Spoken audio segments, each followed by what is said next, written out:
இனிமேலும் பரோட்டாக்களை சாப்பிடலாமா வேணாமான்ற ஒரு முடிவை இந்த வீடியோ மூலியமாக பார்த்துட்டு எடுப்பீங்கன்ற நம்புகிறேன். அதாவது இந்த வீடியோவில் பரோட்டா கடைகளை நான் குறை சொல்லலை, பரோட்டாவை நான் குறை சொல்லலை. ஏன்னா பரோட்டா லவர்ஸ் என்ன திட்டிடுவாங்க. அவ்வளோ டேஸ்ட்டாகவும் சுவையாகவும் இருக்கிற பரோட்டா இப்போ எங்கே அப்படின்னு பல பேரும் கேட்டுட்டு தான் இருக்காங்க. உண்மையாக வாசனையாக இருக்கும்.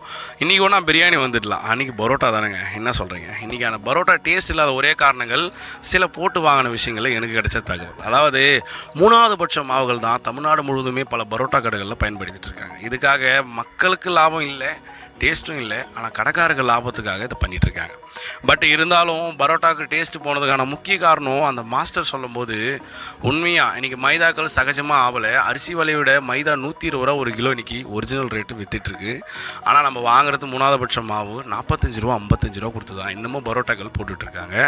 பல கடைகளில் இப்படி இருந்தால் தான் பரோட்டாவை விற்க முடியும். ஒரிஜினல் பரோட்டா வேணும்னா நீங்கள் 5 ஸ்டார் ஹோட்டலே போகலாம். அவங்க இப்படி தான் நினைக்கிறேன்.